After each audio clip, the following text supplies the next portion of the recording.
So while you are presenting ideas about your discovery in the lab, it's also a way to tell the research community about your achievements, that you are adding a lot of knowledge or a lot of value to the knowledge database.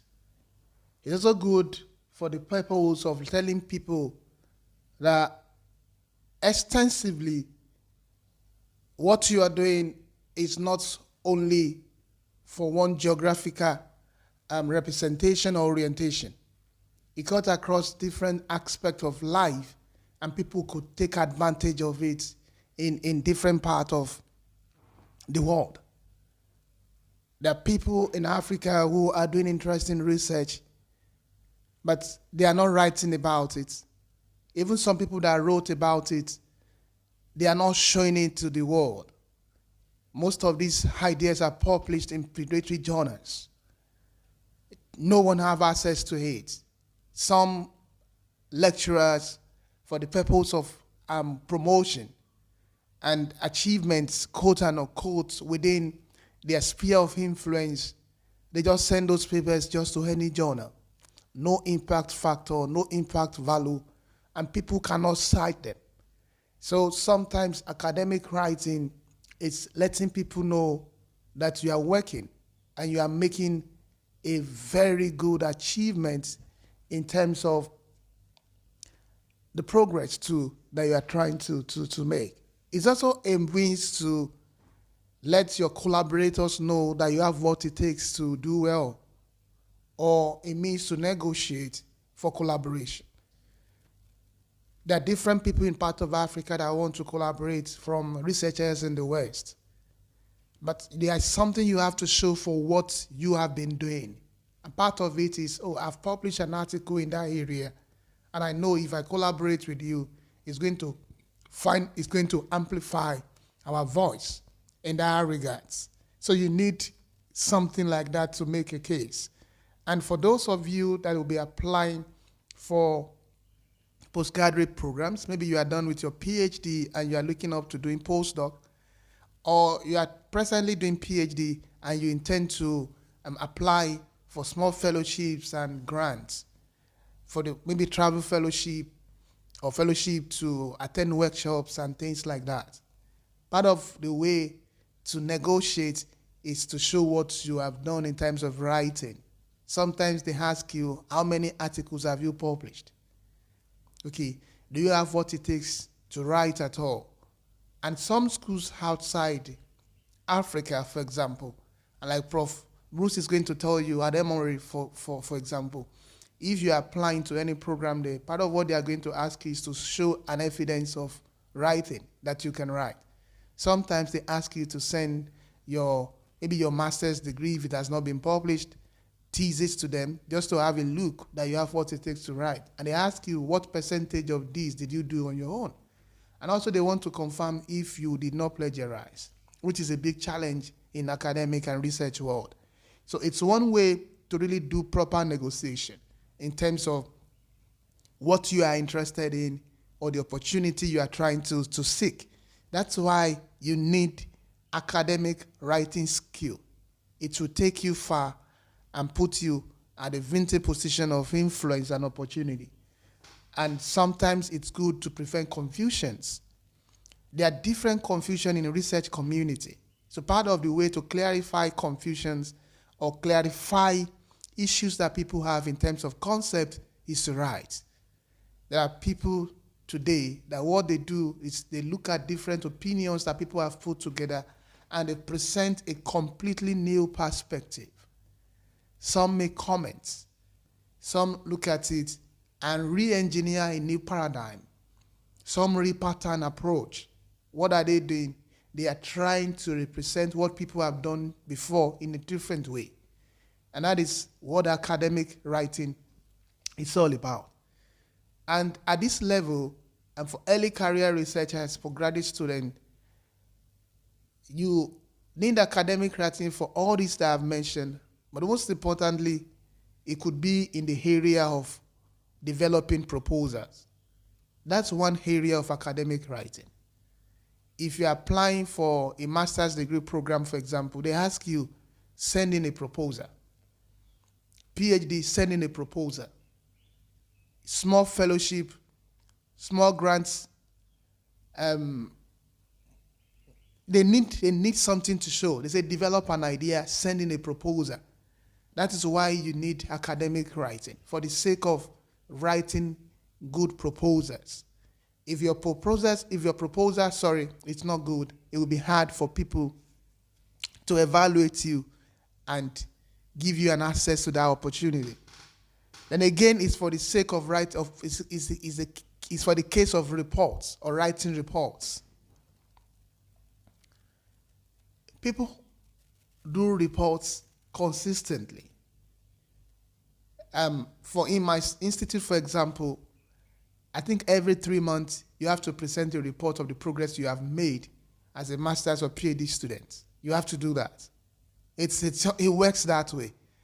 If you don't do it, they don't pay your stipend, or sometimes they withdraw your fellowship.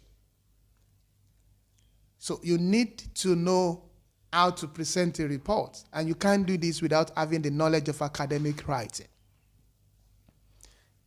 If you are going to finish your program, postgraduate program, they ask you to present a thesis. And it has to be good, because the thesis will be examined.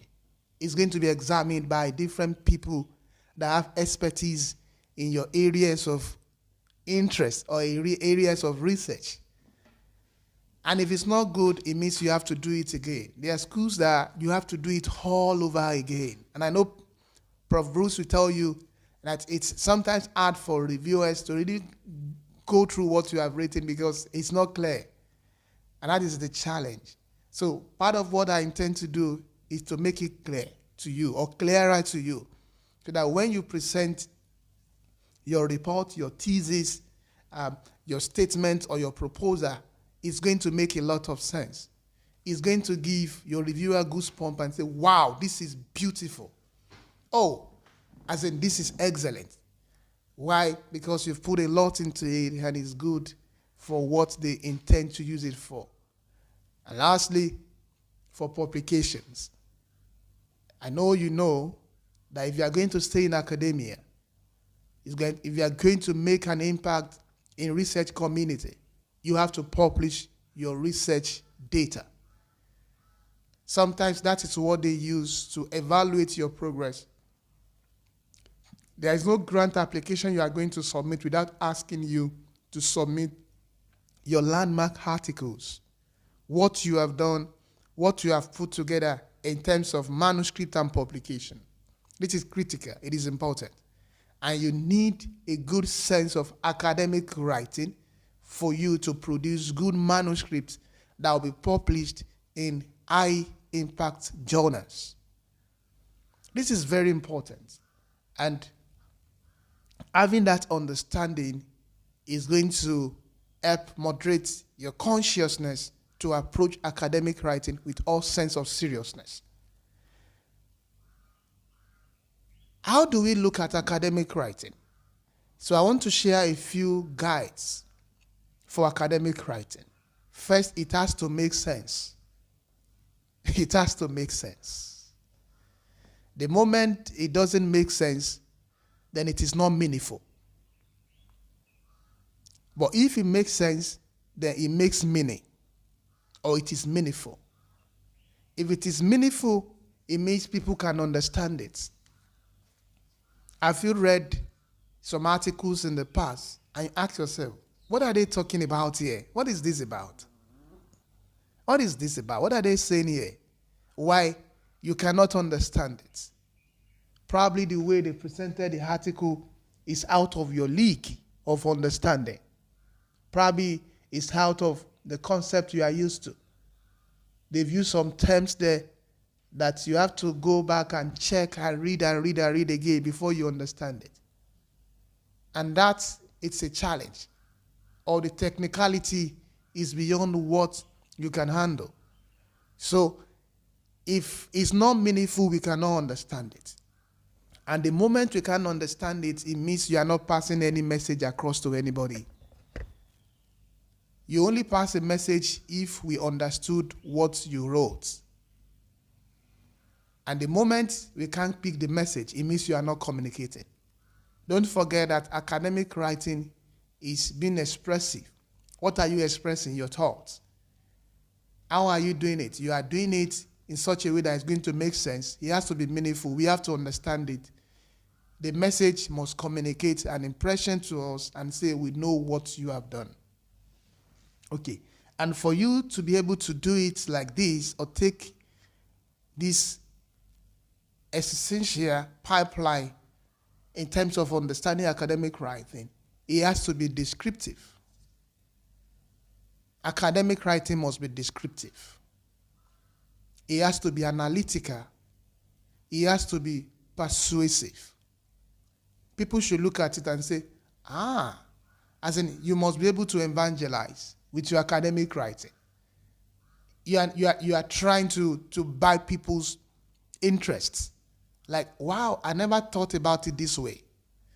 This is good. I've never saw that subject like that. You made it simple to me. Now, it makes people to have interest in what you have done. Why? It's persuasive.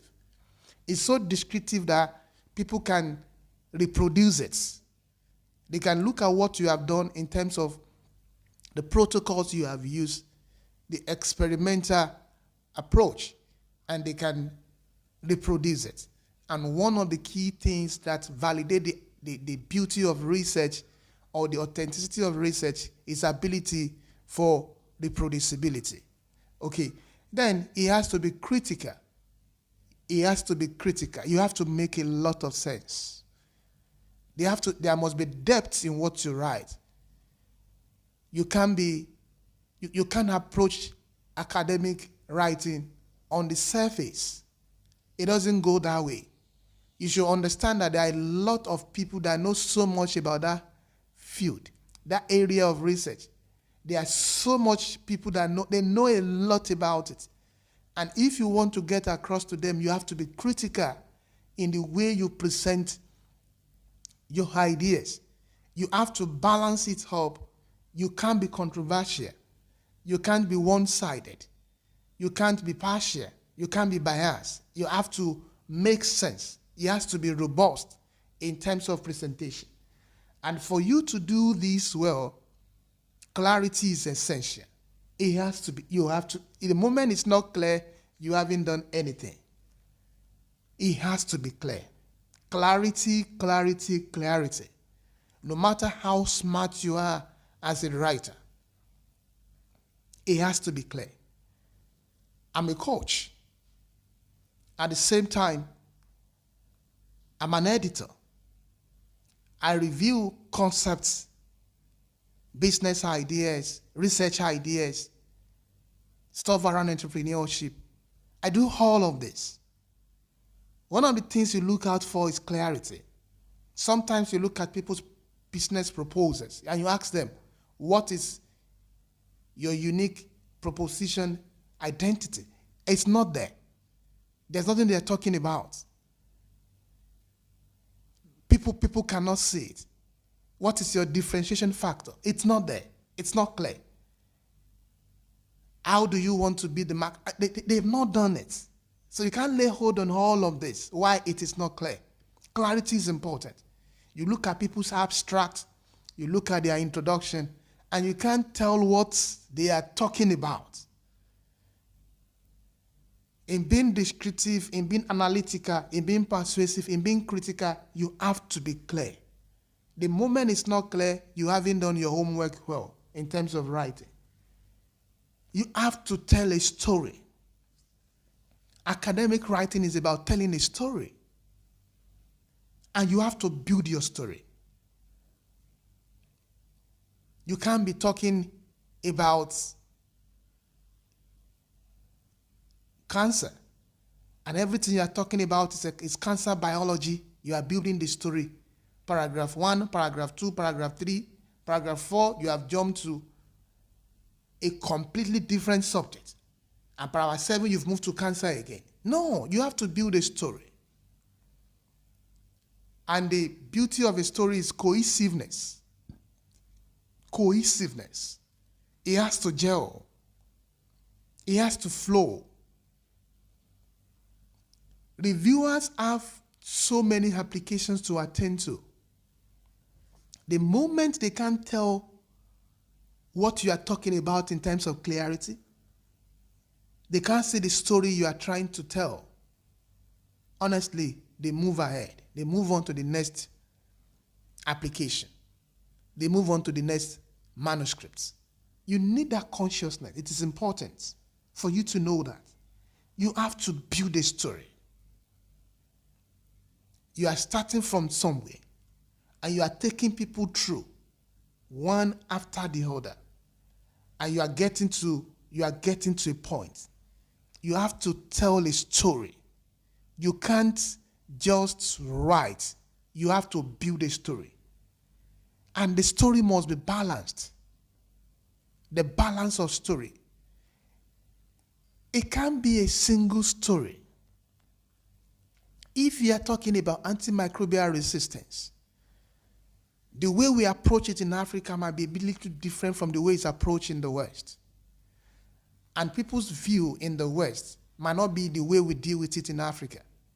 If I'm an African student, and I'm doing masters and PhD within Africa, for example, and I'm talking about antimicrobial resistance, I have to look at it in the global point of view first, in the global perspective, and I'll narrow it down. You can't be partial in your judgment. It has to be balanced. There are times when you go through people's manuscript, people's thesis, it is just one-sided. They are talking about it from one point of view. That is why doing literature review is very important. Knowing how to search literature is a skill on its own. You need to use relevant literature, as in relevant literature, to justify your argument. So the story must be balanced. You can't write standalone paragraphs. And I'm going to talk about when I get to the structure of academic writing. You can't write stand-alone paragraphs. Stand-alone paragraphs are paragraphs that everything, if you have written 5 paragraphs, the 5 paragraphs are different from each other. There is no power message, there is no context, there is no content, there is no structure. There is nothing you are talking about. You are talking about one subject area in 5 different ways, and everything you have presented look like different subjects. Instead of being cohesive and using those paragraphs to build your judgment or justify your argument, they are just diluting the strength of your argument. You can't copy and paste. Part of what I'm also going to do, I don't think in this context, I think some other time, if Prof. Bruce is going to allow, I'll be talking about plagiarism. You can't copy and paste. People go online and copy and paste. You can't plagiarize. It's a big crime. It is punishable under the law. You can't plagiarize. There are people that cannot confidently say they wrote their master's thesis on their own. Why? They copied people. They copied what they saw online. They do copy editing, put it in their thesis and submitted it. And because there's laxity too in the system, some of them were able to go free. Okay, some of them were able to, as in, they were able to just do it like that, and that was it. It doesn't speak well, because life is going to catch up with you sometimes. When you really need to do it well, you can't keep copying people and copy stuff online and keep pasting it and taking ownership of that. You can borrow people's ideas differently and make use of it. But when we do it, we reference people, we acknowledge them. We make people know that this was not my idea. This idea belongs to someone. I'm taking use of it for the purpose of my research. Okay. Also, you can assume in academic writing, assumption is like a saying. What does it mean? You can't assume that people you are writing to, they know what you are talking about. We don't know. We are only going to know by understanding what you wrote. So you are writing to us now to know. So don't assume that they know what you are saying. That is why it has to be clear. It has to be very clear. If it's not clear, you are only wasting, you've wasted your time, you are wasting people's time. And for you to do it all over again is stressful. Research on its own is stressful. That's why you have to take your time and do it well. Don't do it in such a way that it's not going to represent your identity and what you stand for in terms of pride and excellence. And lastly, you have to be creative and original. You have to be very creative. Great researchers are creative. Great writers are very creative. Academic writing is more like a creative writing. You've done a lot of experiments in the lab. The people you are writing to were not there when you were doing those experiments. Now you want to tell them what you have done. And you want to do it in such a way that they will understand it. That they will value the time you have invested in the lab. That they will value everything you have added in terms of value to the experiment you have conducted. You need creativity. The more creative you are, the more interesting it gets when you write. The more creative you are, the better your writing ability is. Creative people are good writers.